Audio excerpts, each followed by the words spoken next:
The revelation shattered more than just myths. It shook the foundation of governance itself. The Philippine government responded within days, not with disbelief, but with panic. Emergency Senate sessions were held behind closed doors, streamed only to key military and intelligence officials. Word leaked that the Department of Health had long held anomalous tissue samples, now labeled category Aswang. Then came the bill, the Aswang Registration Act, a controversial law that forced all supernatural entities, especially Aswangs, to publicly register with the state. Name, species classification, feeding patterns, transformation limits, territory. In the words of a certain senator, if they want to live among us, they must live by our laws. But others questioned it. How do you force ancient creatures with lifespans that stretch centuries to follow modern bureaucratic rules? That's where the NBSA was born, the National Bureau of Supernatural Affairs, equal parts intelligence agency, peacekeeping force, and biological research lab. Their first directive: locate, assess, and register the undocumented. Their second: neutralize threats deemed rogue. Within a month, over 80 suspected entities had been captured or killed. The backlash was swift. Human rights activists marched in Manila, holding signs that read, "Not all Aswang. They hid because we hunted." A video went viral of a crying Aswang mother begging not to be taken. "I've never hurt a soul," she said. "I just wanted to raise my son." The Senate floor turned into a battleground. Politicians divided not by party, but by fear, ethics, and survival. Integration was no longer a sci-fi concept. It was now policy, and it had blood on its hands.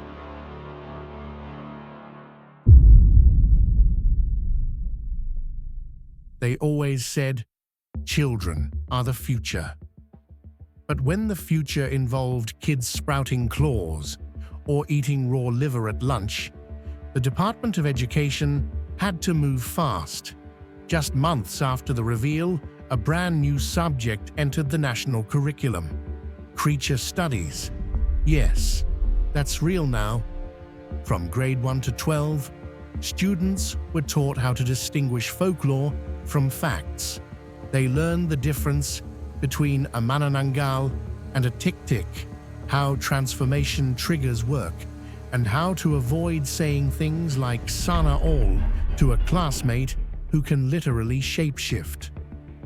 By age 10, most students could name 5 Aswang species without blinking. By age 16, they were eligible to apply for a supernatural coexistence certificate. Basically, a please don't eat your classmates permit.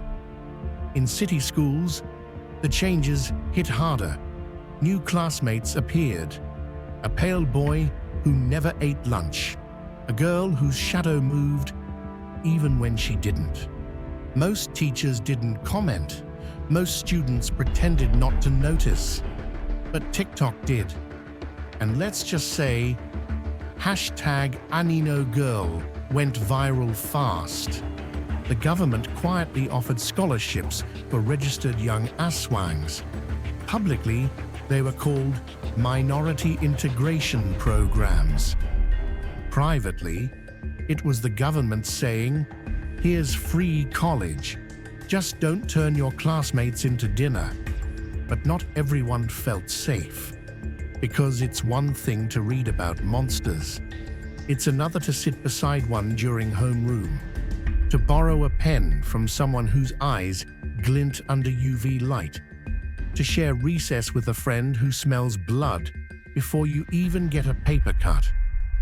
Education had to evolve. Lesson plans had to shift. And childhood, it would never be the same again. They said the Department of Health had protocols for everything: COVID, dengue, rabies, but nobody had a folder labeled Aswang. At least, not officially. Word leaked that the DOH had long held anomalous tissue samples, now quietly reclassified as category Aswang. Behind closed doors, doctors, pathologists, even exorcists was called in. Blood tests that melted syringes, organs that regenerated outside the body. One report even mentioned a heart that beat without a host. This wasn't just medicine anymore, it was myth, wrapped in science. The DOH scrambled. Hospitals built anomalous wards. Blood banks added categories no one had ever seen before. Type A, B, AB, then T for Tik-Tik, M for Manananggal, and X for unknown. And of course, the pharmaceutical industry sprinted. Overnight, labs launched programs, sunlight tolerance boosters, synthetic bile for tamed cravings, even monthly stabilization shots for younger hybrids. Meanwhile, rural clinics begged for funding just to stock antibiotics, because when monsters needed meds, only the rich ones could afford to not be monstrous. The public asked, are they sick, or are they just different? And if they're people now, do they get PhilHealth? Healthcare, once just about healing, now had a new mission: to survive the supernatural. And maybe to understand it.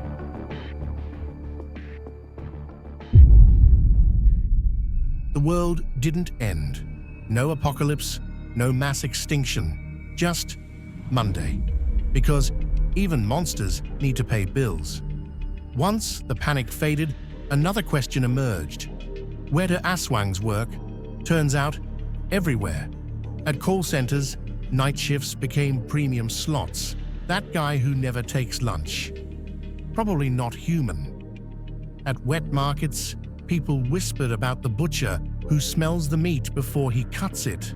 Some embraced it. At least now we know who not to piss off during meetings, one manager joked. But not all jobs are ready. Barbers refused to serve shape changes. Fast food joints updated employee handbooks. No feeding during work hours. Yes, that had to be added. Meanwhile, new industries quietly boomed. Cryptid-friendly skincare, UV-resistant uniforms, thermal-proof makeup for cold-blooded co-workers. Still, discrimination lingered. One restaurant was exposed for firing a waitress after she showed her real face. The post went viral. Some had pointed out she had fangs, but others defended her, saying she also had rent to pay.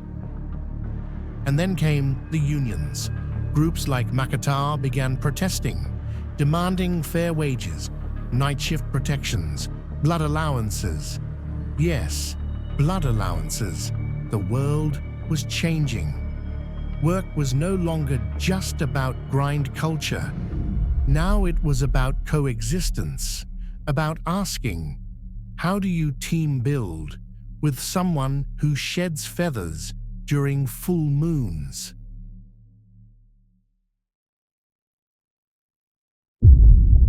They walked among us. That was the headline. But inside churches, temples, and mosques, the questions went deeper. What does it mean to be human? And who decides? Some faith leaders denounced the Aswangs outright. Monsters in human skin, they said. Deceivers from the old world, wearing modern clothes. One bishop even called them souls without salvation. But not all agreed. Progressive sects called for compassion. They reminded followers that God created all things, even the strange. Some went further, saying this was a test of love, not doctrine. Congregations fractured. Worshippers walked out mid-sermon. Families split over dinner tables. One viral video showed a pastor getting interrupted mid-prayer by a young woman asking, "Do I still have a soul, Father?" The camera didn't catch his answer. Others simply lost their faith. They had prayed during pandemics, lit candles for typhoons, for war, for missing children. But nothing, not even the worst days, prepared them for this. For the moment, the world confirmed the monsters were real, and had been real all along. Some turned to older beliefs, ancient Anito worship, Babylon rituals, even modern cults promising safety and truth. Others stayed in church, but prayed quieter, with eyes open. Because now, in the pews, there were people with no reflections, no heartbeats, and yet they knelt too. And in rural towns, a new fear took root. Holy water that didn't sizzle. Crosses that no longer protected. Exorcists who admitted off record that some things no longer flee in the name of the Lord. Still, some found strength. A nun who held open confessions for both humans and creatures. A former Aswang hunter who converted whispering, "I was wrong," as he lit a candle. Faith, once a sanctuary, had become a battlefield, not just between gods and demons, but between fear and acceptance. And in the silence between hymns, the world asked, if salvation exists, who gets to be saved? They said everyone was equal under the law, but when the monsters came out, the law got complicated. Some Aswangs turned themselves in, hoping for peace. Others bought lawyers faster than the news could print their names. A few even smiled for the cameras. They called it ancestral rights. They called it cultural amnesty. They called it legal precedent. And somehow, the blood on their hands never made it to trial. Meanwhile, the poor, human and otherwise, found themselves behind bars for existing wrong. Wrong barrio, wrong surname, wrong smell. Inside courtrooms, ethics professors were brought in to testify, if a manananggal feeds on a body post-mortem, is it still murder? Can someone be charged for shape-shifting if it saved lives? New laws were passed, old ones bent, but loopholes, those grew fastest. There was talk of regulation, of integration, of a new department of supernatural justice.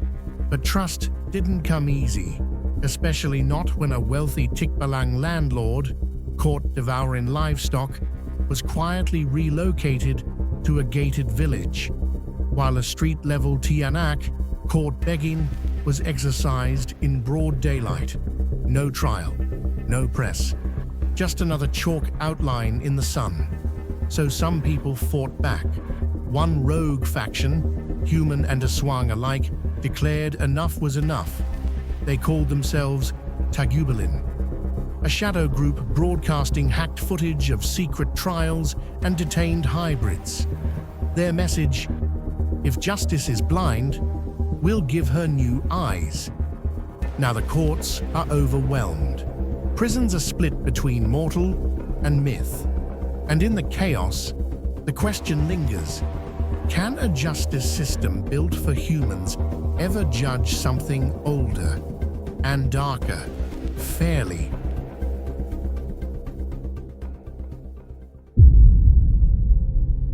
They tried to regulate the supernatural, tame it, tax it, pretend it could be governed like anything else.